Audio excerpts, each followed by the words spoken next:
I looked up to MF Doom in particular a lot because his come up was kind of strange, you know? He kind of was in the industry, and then he left the industry because of tragedy, and then he came back almost like on some revenge something. I don't know. I bought it on vinyl. I didn't even have a record player.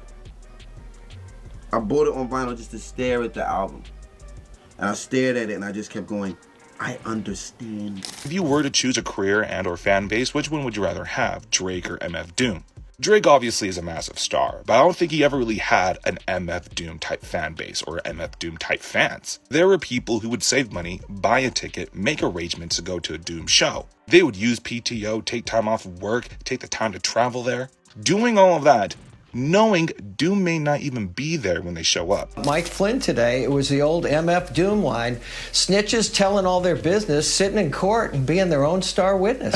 The late great MF Doom was one of the few rappers who straight up rejected the music industry. Not just didn't fit in, but he actively outsmarted it. He refused the money, mocked the machine, and yet he still built a massive fan base and became your rapper's favorite rapper. But here's something that doesn't get talked about enough when it comes to Doom. He was actually one of the first ones to warn us about Diddy. Doom also openly criticized the manufactured image of the rap industry and claimed the music was hijacked by corporate interests. Now here's where it gets interesting. There are rumors that Diddy actually tried to collaborate with Doom in the early 2000s. Whether it was for a Bad Boy project or something more behind the scenes, we don't know. But what is known is that Doom wanted nothing to do with it. Doom eventually moved back to the UK, stopped doing interviews, and started sending lookalikes to shows instead of going himself. Sadly, Doom passed away in October 2020, right in the middle of the COVID lockdown, and barely anyone in the industry said a word. What made it even more tragic is that Doom's wife Jasmine wasn't even allowed to visit him until the day he died because of COVID hospital restrictions. His death stayed private for 2 whole months, and the cause of death wasn't revealed until July 2023. So let's talk about Doom's legacy and what he really knew about the music industry. And if the rumors are true that he turned down Diddy, it makes you wonder, was Doom just ahead of his time, or did he know too much? Let's get into this. You know what I would say? Follow your heart. That's the number one rule.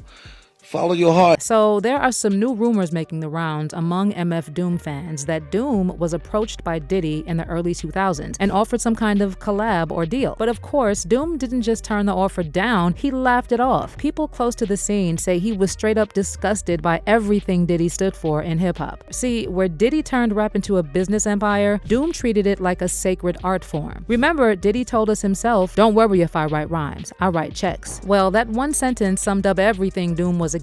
He wore a metal mask inspired by the Marvel Comics supervillain Dr. Doom. He rapped under fake names, sampled old cartoons, and refused to make radio hits, all as a way to expose how shallow the industry had become. Yeah, the whole mask thing, really, all right, it's a time in hip-hop where things, from my point of view, started going more to what things look like opposed to what things sound like. You know what I mean? Before, we ain't know what MCs look like until we went to the party and seen them rocking, you know what I'm saying? Or seen them, you know, most of the time you see them rock on at a show before you even knew, you know what I'm saying? Yeah, before video, pre-video, you know, so, you know, you really was going off the sound of the record. Straight skills. See, once it started getting more publicized and, you know, it started being, hip-hop started being more of a money-making thing, then you get these corporate ideas where you want to put what it looks like to sell what it sounds like. But we dealing with music. So what I did was I said, all right, look, I'm going to come with the angle of it don't matter what I look like. You know, it don't matter what the artists look like. It's more what the artists sound like. So the mask really represents the whole, like, to rebel against the trying to sell the product as a human being. You know what I mean? It's more of a sound. So, you know, and at the same time, it's something different, you know what I'm saying? And it fits with the theme of the rebel, the villain, where, you know, to him, he don't care about the fame and all that shit. There's no consequence, you know what I mean? It's more of the message of what's being said. So I think it helps people focus more on what's being said. And it's still entertaining. It's still like the theater, and it has the appeal of, you know, something that could be considered entertaining, but that message is still there. That, yo, you know, villain represents anybody. Anybody in here could wear the mask and be the villain. Male, female, any race, so-called race, you know what I mean? It's about where you coming from your heart. You know what I'm saying? Like, what is the message? What you got to say? To Doom, rap wasn't about chasing luxury or selling out. It was about language, rhythm, ideas, stories, not image. He criticized the way the industry had flipped the script, putting lyrics and the message last and making it all about branding, ego, and spectacle. And while Doom may have played the villain, when it came to advice for young people and aspiring artists, he was grounded and constantly encouraged folks to chase their creative dreams. But he was clear about one thing: never compromise your morals and ethics. To Doom, success meant doing it your way, not selling yourself out for approval or a paycheck. He warned artists not to get sucked into the industry's trap, and he believed that staying on the righteous path was worth more than any deal. Within moral and ethical, like reasoning, I stay at it and go at it. So it's like a straight shot. The straight line being the path of the righteous, which it translates in Arabic. It's Siratul Mustaqim, the Sirat they call it, the filament. It's the path. They say it's the Siratul Mustaqim, the path of the righteous. It's not easy to balance on that string though. It's a lot of discipline involved, and morals, ethics. But if you keep within that path, you'll hit your goal. That's the most direct path to any goal or so-called dream that you could ever have. Your goal should be your dream. Obviously, this mindset couldn't be more opposite from someone like Diddy. While Doom was out here warning young folks not to sell their souls, Diddy was practically handing out contracts written in blood. Do you think that people really know you? No, people don't really know me, and that's by design. Who is this person, the Sean Combs, that we don't know? We have yet to find out. Right. You have to come along for the ride. You have to come. I mean, that's the whole part of the journey. That's the whole part of entertainment. I mean, you don't rock with a brother for like going on 20 years and stop now. You got to see this movie all the way through, baby. Believe me, I got an action-packed ending for you. Unlike Doom, who talked about the importance of staying on the path of the righteous, Diddy was out here openly bragging about manipulating and controlling people to get them to do what he wanted. You ever been mobbed before? I don't think so. I'm mobbed you right now. You are? What is mind Mind is in control of a situation that the other person doesn't realize that you're in control of, and they never really realized you were in control of it. Diddy made his name off of shiny suits, ghostwriters, and exploiting artists, all while building a billionaire empire. He took Biggie's death and turned it into a brand. He launched Making the Band, where he had starving artists walk across the Brooklyn Bridge for cheesecake just to prove loyalty. He treated women like dirt, probably because he wanted to be one. This is a man who became the face of hip-hop capitalism by squeezing everything he could out of the culture, even if it meant breaking people in the process. And then behind the scenes, the rumors get even darker, involving allegations of black magic and satanic rituals. Diddy's bodyguard named Gene Deal, who used to bodyguard for him back in the day, as you can see in this picture in the background, straight up said Diddy is a demon. But dude is a demon, bro. Dude is a demon. I realized he was a demon at Shine Trial. And I don't care what nobody say, man. And like, when people still talk and keep on talking, if that priest ever come out and he talking, if people keep talking, you'll find out that a lot of that Gene Deal has said has been the truth and nothing but the truth. I was there.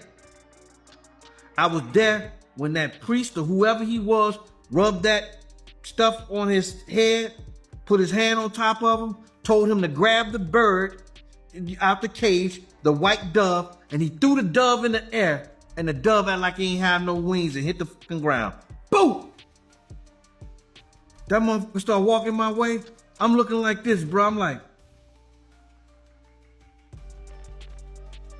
and he just walked past me like he didn't even see me. We going to the same place. Now notice he mentioned a priest. Then he said something was rubbed on Diddy. Clearly that was oil, because then he went into an animal, a dove, being thrown up in the air, and the dove was dead. That was a sacrifice. Gene, you probably don't know what that was. Probably don't read the Bible that much, but in Leviticus it talks about that. That was a sacrifice being done by a priest or someone who calls himself a priest. However, in Hebrews, God says that those sacrifices he never wanted. We are meant to understand that the sacrifices are within us. Therefore, people who are still doing that in the physical are acting out of a satanic place. It's a ritual that was being done for Diddy. A satanic ritual. So when you look at how far Diddy was willing to go for power, the contrast with MF Doom becomes almost spiritual. Diddy's name has been tied to all kinds of dark rumors. And yeah, he liked to talk about God, but let's be real. He never specified exactly what God he was serving. And I believe in God, so my God could do anything. Meanwhile, MF Doom was tapped into something way deeper. His spirituality wasn't flashy, it was quiet and personal. Doom was raised Muslim, and his family practiced Islam. His father was from Zimbabwe, and his mother was a Trinidadian Muslim convert. In interviews, Doom acknowledged his Muslim background, but he didn't make a big show of it. He preferred to focus on universal laws like trusting the Creator's plan and believing in what you put out comes back. Doom avoided the preachy tone. He kept it cryptic, slipping spiritual ideas into metaphors and subtle references in his lyrics. Doom was also exposed to the ideas of the 5% Nation, a movement both of his parents were involved in. In 5% teachings, the whole world is split into 3 groups. The 85% of people who are unaware and easily controlled, the 10% know the truth but use it to manipulate and keep the masses down, and then the 5% who are the true righteous teachers, who spread knowledge and fight oppression. The mathematics, as the 5% Nation will call it, when they say 5%, right, the original meaning they had was that out of all the people in the world, only 5% of the world knew the truth, lived the truth, teach the truth. There's another 10% of the world who also knows the truth, but use the truth against others and trick knowledge and ways like that to manipulate the other 85% who are just sheep to be led this way or led that way. They say at any given moment, we could take 100 people and it'll be 5 out of that 100 that's going to really be pure people. Maybe the other 10 are wise, but they're using their wisdom to make hustles off it. That was the original meaning of it.